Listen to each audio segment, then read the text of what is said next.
이슬람 사원을 짓고 있는 공사장 입구에 삶은 돼지머리가 놓였습니다. 이 동네 주민들은 골목에 모여 통돼지 바비큐도 구웠습니다. 돼지 굽는 연기와 냄새가 골목골목에 진동합니다. 지난 2021년 초 이슬람 사원 공사가 시작되자 이를 반대하는 주민들이 모여 무슬림이 금기시하는 돼지고기를 앞세워 실력 행사에 나선 겁니다. 경찰은 지난 2022년 12월 이곳 집 앞에 돼지머리를 둔 주민 2명을 업무 방해 혐의로 검찰에 송치했습니다. 검찰의 생각은 경찰과 달랐습니다. 공사 업무의 실제 피해자는 시공업체 공사 인력으로 공사 진행에 장애 없이 공사가 완료됐기 때문에 업무 방해죄가 성립하지 않았다는 겁니다. 검찰에서 무혐의 처분 내리는 거는 너무 당연한 거라고 생각하고 또 원래 말도 안 되는 억지 주장이었기 때문에 검찰에서 잘 판단한 것 같습니다. 주민들도 돼지머리와 상관없이 공사는 잘 진행됐다며 CCTV 영상을 찾아 검찰에 제출한 바 있습니다. 검찰은 이들과는 별도로 공사를 가로막거나 공사 반대 주민을 밀친 공사 인력은 재판에 넘겼습니다.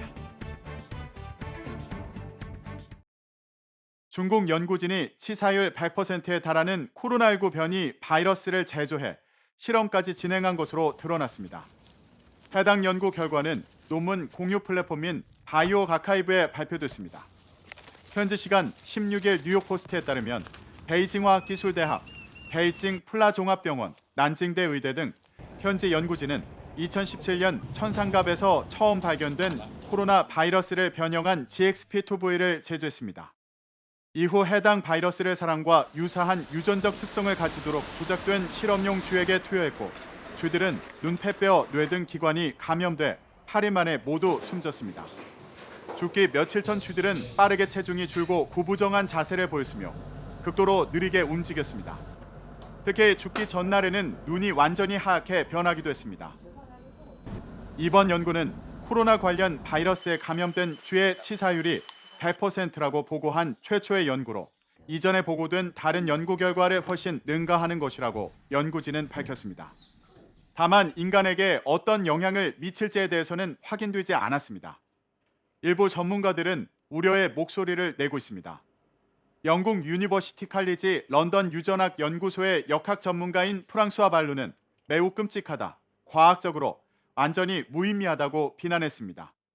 특히 연구의 생물 안전성 수준과 주의사항이 명시되어 있지 않다는 점을 지적하며 이는 코로나19 대유행을 야기했을 가능성이 있는 2016년에서 2019년 우한에서의 연구와 같이 잠재적인 병원체 연구에 필수적인 최소한의 생물학적 안전 기준 없이 무모하게 실험에 착수했을 가능성을 제기한다고 주장했습니다. 리처드 이브라이트 러트거스대 화학생물학 교수 또한 이 의견에 동의한다고 밝혔으며 겐나디 클린스키 전 스탠포드 의학 박사도 이런 관계는 너무 늦기 전에 멈춰야 한다고 지적했습니다. 한편 이번 연구는 중국 우한 바이러스 연구소와는 무관한 것으로 알려졌습니다. 앞서 우한 바이러스 연구소는 코로나19 바이러스를 유출했다는 의혹에 휩싸였지만 직접적인 증거는 발견되지 않았습니다. 북한의 수중 핵무기 시험 주장에 대해 미국은 진위 여부를 알기는 어렵다면서도 우려스럽다는 입장을 밝혔습니다. 북한 김정은 위원장의 전쟁 언급에 대해서도 심각하게 봐야 한다는 뜻을 밝혔습니다. 워싱턴 이정민 특파원입니다. 동해에서 수중 핵무기 체계를 시험했다는 북한 주장에 대해 미국 정부는 한국 측과 관련 정보를 교환했다고 밝혔습니다. 구체적인 정보를 많이 갖고 있지 못하다면서 북한 주장의 진위 여부를 확인하기는 어렵다고 말했습니다. 백악관은 다만 북한 주장의 사실 여부를 떠나 북한이 지속적으로 군사력을 확장하고 있다는 것만큼은 분명하다고 강조했습니다. The continued pursuit, again, whether this is true or not, there's little doubt that they continue to pursue advanced military capabilities to threaten their neighbors and to threaten the region. 미국 국방부 역시 정보 사항에 대해서는 언급하지 않겠다면서도 상황을 지켜보고 있다며 북한의 위협에 대처하기 위해 한국, 일본 정부와 협력할 거라고 밝혔습니다. 수중 핵시험의 이유를 한미일 해상연합훈련에 대한 대응 조치라고 밝힌 북한에 대해 한미일 협력의 필요성을 다시 한번 강조한 걸로 보입니다.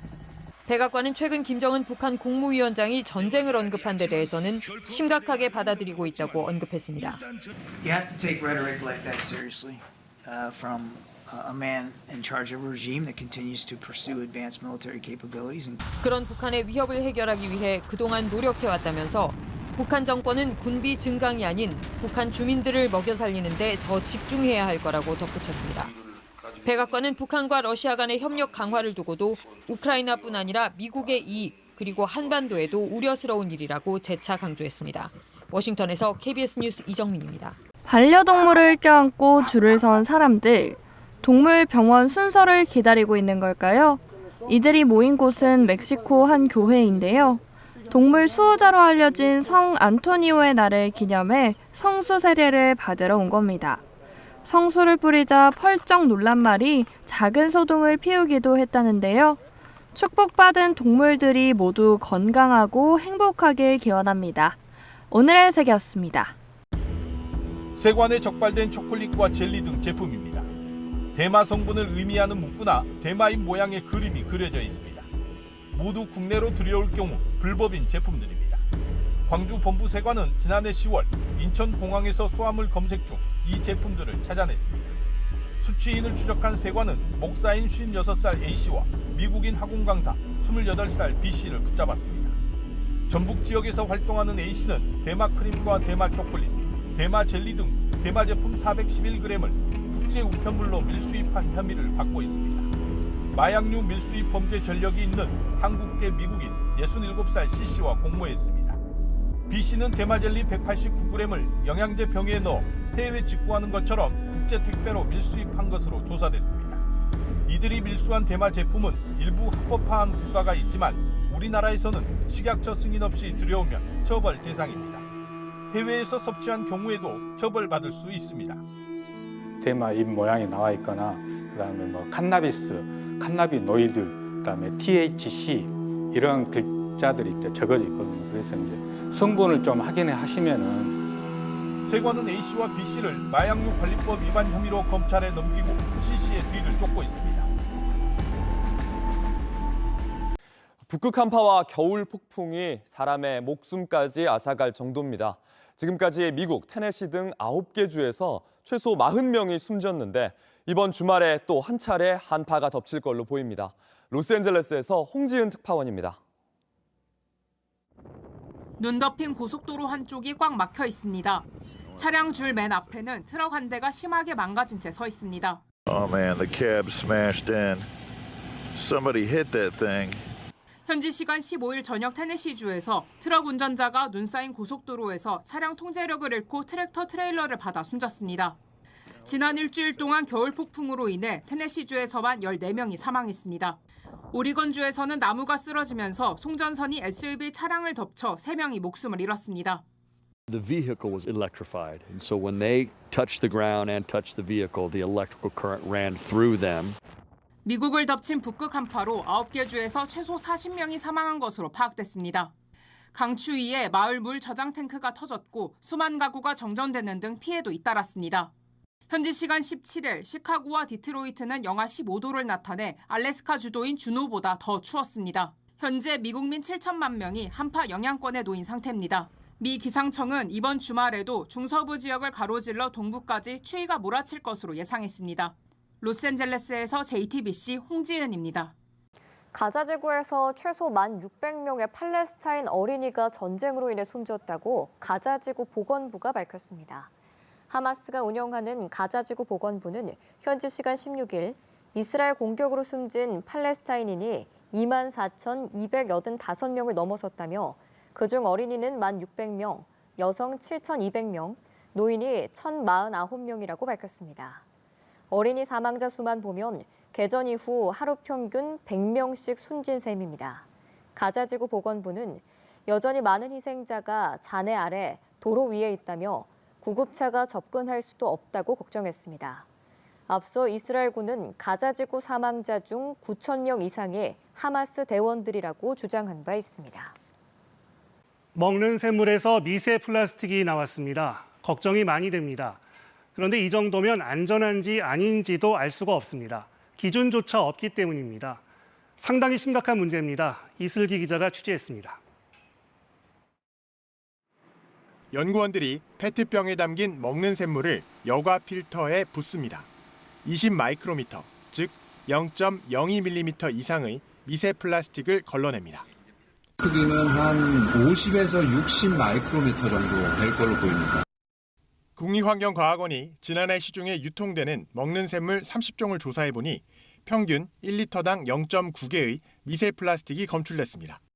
생수병 재질인 페트 성분의 미세 플라스틱이 대부분이었고 병뚜껑으로 쓰이는 PE도 높은 빈도로 나왔습니다. 정수장에서 채취한 수돗물도 리터당 0.1에서 0.2개, 하천수에서는 3개에서 4개의 미세 플라스틱이 나왔습니다. 정부는 2017년에도 일부 먹는 샘물과 정수장 수돗물에서 미세 플라스틱이 검출됐다고 밝힌 바 있습니다. 하지만 어느 정도까지 허용할지 등의 안전 기준은 아직도 마련하지 못한 상태입니다. 유해성이 있을 것은 거의 확실하다고 생각을 하고 있습니다. 다만 사람에서 어떻게 기준을 세우고 어떻게 관리해야 될지에 대해서는 아직 연구가 부족하고요. 더 작은 초미세 플라스틱은 기준과 검출법에 대한 기초적인 합의조차 없는 상황이어서 갈 길이 멉니다.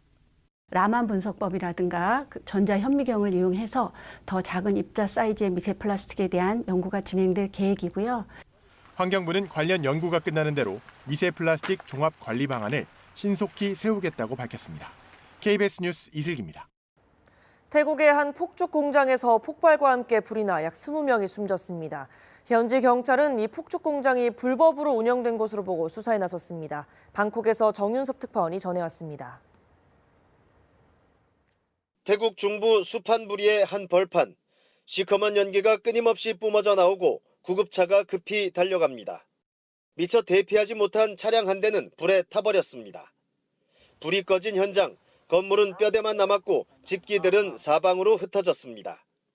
현지 시각 어제 오후 3시쯤 이곳에 있던 폭죽 공장에서 폭발 사고가 발생했습니다.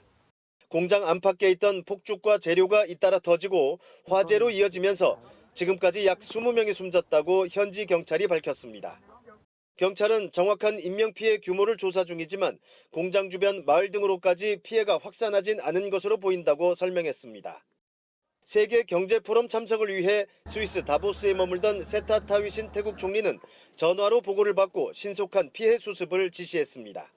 เจ็บเสียชีวิตกี่คนยังไงทราบไหมฮะประมาณผมว่าประมาณตอนนี้วันคร่าวๆประมาณ20ครับเสียชีวิตเหรอประมาณ20ชีวิตครับเพราะว่าตอนนี้คือยืนยันตัวเลขชัดเจนไม่ได้แต่ว่าเท่าที่เราประเมินว่า 지난해 7월 말에는 태국 남부 나라티와주에 있던 한 폭죽 창고에서 폭발이 일어나 12명이 숨지고 120여 명이 다쳤습니다.